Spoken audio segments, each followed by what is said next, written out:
Hi guys, welcome back. I'm Sammy and today I'm going to discuss signs of a panic attack and the best ways to help them or maybe even prevent them if you catch signs early enough.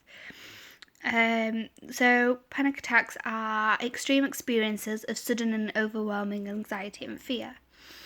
And you don't necessarily have to have anxiety to experience them. Maybe you have an interview for the first time. That could set it off, First day in your school with no friends could set it off. So a few signs that you have in them, and you tend to know if you've never had one before, you could think a hell of a lot worse than what they are. So a few signs of them is struggling to breathe. That tends to be the main one. Like you tend to hyperventilate. Shaking and sweating. Although a lot of people don't experience these. I mean, on a personal note, I don't experience these every time. I tend to experience the shaking after I've had one more so than during. Crying, and this tends to be uncontrollable crying. And a lot of the times you don't tend to know why you're crying. Maybe you get headaches. I tend to get headaches leading up to mine. Dizziness is a big one, and this is due to the fact that you are struggling to breathe and you are hyperventilating. And it can physically cause the room to spin, and it can, make it feel like somebody's holding onto your brain. It's probably like the best way that I can think of to describe it. In extreme cases, you can get blackouts and physical sickness. Now, these are just a few of the things. A few other things is like uncontrollable bouncing in your legs. If this isn't something you usually experience and you are, that could tend to be a sign of one. These are mainly signs for other people to look out for, because when you're in one, you tend to know after you've had one that that's what it is. A lot of the times you'll black out that you've had one, but after you've had one, you'll know, because there's sometimes like lingering feelings. This could be like your headaches or your shaking. But yeah, people who haven't experienced one before and is witnessing this, these are the kind of things you need to look out for. The first thing you should always do is try and sit or lay down. Just because standing up can make them a lot worse, especially if you do experience dizziness. But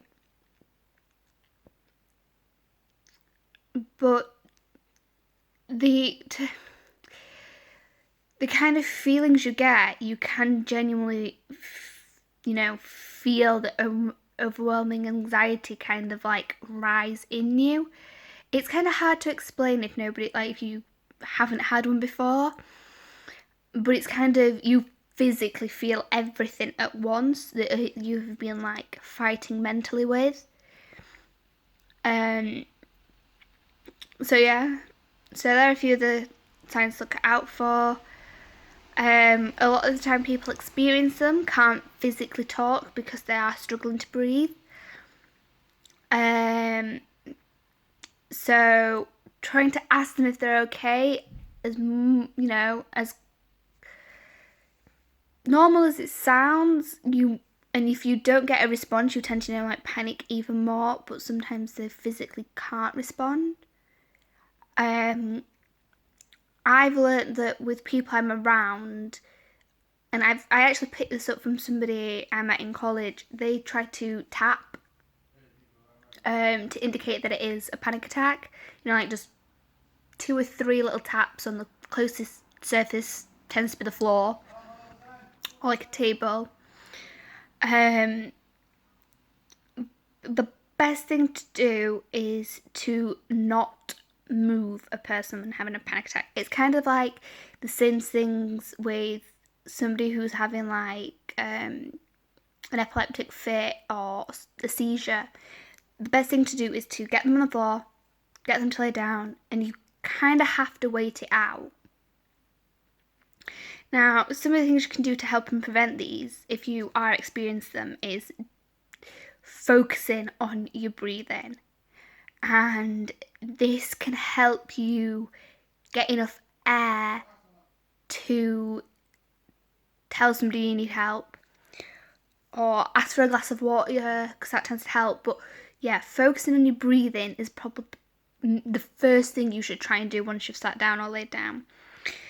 Now, there's a technique called grounding. I don't know if you guys have ever heard of it. This tends to work more if you're having a panic attack because either you're lost or you're feeling overwhelmed in a crowd rather than just like a panic attack at home. So to ground, you use your senses.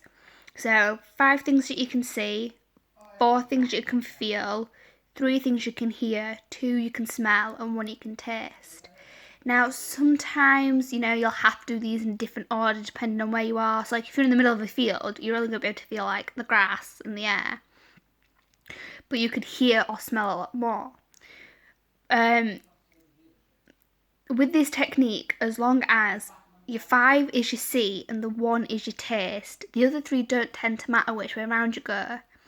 But you always, do it counting back. 5, 4, 3, 2, 1, and you breathe between each one. So 5 things you can see between each 5 things. Take a deep breath between them, and this helps you to put yourself in a place. So you're focusing on the space you are in. It helps you to focus on what's around you, and it helps you to put the thing that's caused the panic into a better perspective. Another thing is, now this tends to work more towards the end of one or leading up to one, is thinking of happier things. Now, this helps you calm down enough to face the thing that's causing you this overwhelming anxiety and panic. And another one is music. Now, this is a really good one leading up to one. But if you are in one and your friends or your family have noticed, and if you tell them, if you experience one, this is what they should do. So, get a certain song or a certain album and have it playing on repeat. And this helps to calm you down, because listening to the same song or the same album, especially one that's happier and you'll love, or quite calm music, makes you calm. It's been proven to help with so many things. So music is basically the best cure. But yeah, this is better leading up to one. Now, the thing with panic attacks is the worst part isn't experiencing them themselves. It's the whole thing after. It's kind of like a feeling of, when you've not slept enough or you slept too much and you feel really down, and it kind of feels like it's lingering over you. Sometimes you can feel a bit numb, you'll have headaches, maybe a bit of dizziness. It can make you feel really physically ill. So the best things that I can advise after is to stay where you have been sat or laid for about 5 to 10 minutes after. Try and sit up and have a glass of water. I wouldn't recommend downing a glass, taking sips as if you were ill. Usually the feelings afterwards don't last more than 15 to 20 minutes for myself and people I've spoken to. maybe, for you they do last longer. If I have them on a night, or if I wake up to one, I will wake up with a migraine in the morning. But other than that, I don't tend to get the feeling long after. Now, the panic attack itself, that can last anywhere between 30 seconds and half an hour, maybe even longer, depending on, the situation you're in and what has caused it, and if you do have any mental illnesses or disorders that could make them worse. Now, I personally have never had to go to a doctor or A&E or anything because of how bad they have gotten. But sometimes, people have to. If you are at a school or a college and you have a first aider, I would recommend getting a first aider to the location of the person with the panic attack. If it's yourself, maybe friends have to do it. You're not necessarily going to be able to go to it yourself. And they'll be able to try and calm you down and talk you through it. Because sometimes when you're in the midst of it all, you're not going to remember the things to help you prevent it. And this can, in turn, make it worse. Now, sometimes, you do find that you can stop them. I mean, I've been on medication for my anxiety and it stopped them completely. But then if you are not looking after yourself mentally and all this feeling still builds up, but then you can't physically have these panic attacks because of, let's say, medication, you feel a lot worse because the panic attack gives you some form of release. Themselves are not a nice feeling at all. I mean, the first time I can remember having one, I honestly thought I was having a heart attack or something, and I must have been early teens. So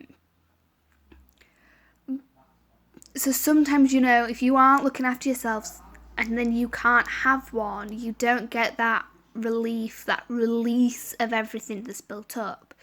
So if you are on medication or if you are trying to, help prevent them, and when you feel one coming on, make sure you are then trying to deal with the issue. Try, deal with what's causing you to have this panic attack. Now, you'll hear people refer to them as panic attacks or anxiety attacks.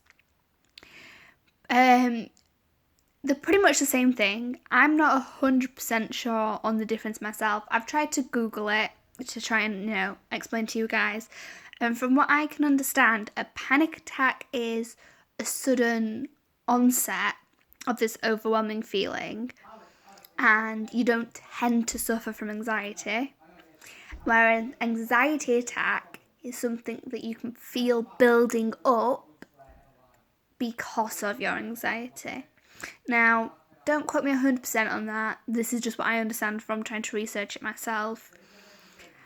I tend to refer to them as panic attacks because more people know what you are talking about. And they are pretty much the same things in terms of what you feel, what you experience, how to stop them. I believe it's just the bit leading up to them that gives them the different terms. But either way, it's the same things, that you may feel. I've learned that during them, or during the ones that I can remember being in, I find it best to try and sit with my legs out, but then other people found different. And as crazy as it sounds, trying to get your arms exposed, whether this be taking off a jacket or a jumper, maybe you've got a long sleeve top on and you can't, if you're in an area where you can take these items of clothes off, I find it easier to calm down if my arms are more exposed because you are getting a lot of that cool air because you heat up.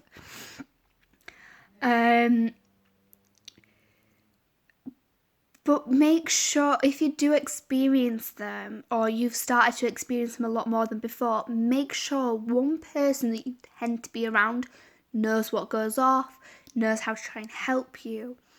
because it makes it easier then for you personally to deal with.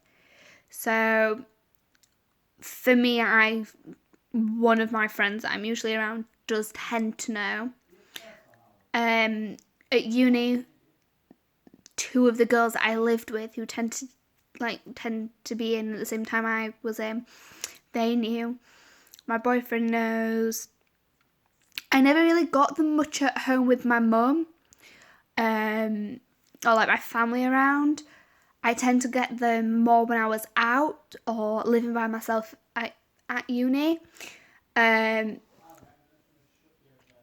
like they kind of knew what to do. Try and not put yourself in situations that could cause you this.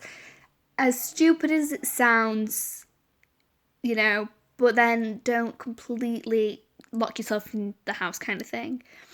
Try and reduce being in environments that can cause it and in situations that can cause them. I guess that's really it. Comment down below to share your tips and tricks and how you prevent them or how you calm yourself down.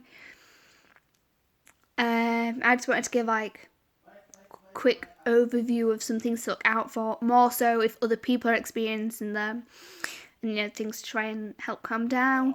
There's not really much to talk on it without having like a whole degree on mental health and not being an expert on them, because I'm not quite sure on all the science stuff behind them. But yeah, try and as well make sure you are in a safe place, which can be hard when you're in the middle of one if you are out, especially if you are by yourself. If you see somebody who you don't know and you think might be experiencing one, try and talk to them. A lot of the signs as well are signs for other things that could be a lot worse. So it's one of those that, if in doubt, do call emergency services. Try and not call like for an ambulance. If you can, try and call like your local medical helpline. Like for us over here, it's our NHS website or helpline, rather than calling straight for an ambulance, and they'll advise you what to do. Because there are loads of other things that have similar signs and symptoms that can be a hell of a lot worse. So if you don't particularly know someone and you don't know if they do suffer from them, don't straight up call an ambulance, because then if it has just been a panic attack, you kind of can look a bit stupid. So if in doubt, call a helpline first. So yeah, just I guess I did this more so to keep each other safe with them, rather than to try and help those who get them themselves, because those who get them themselves tend to know how to deal with them, unless it is a first time thing. So on that note, that's the end of the video. I hope you guys understand what I was trying to get at. So yeah, see you next week, and plant a little love.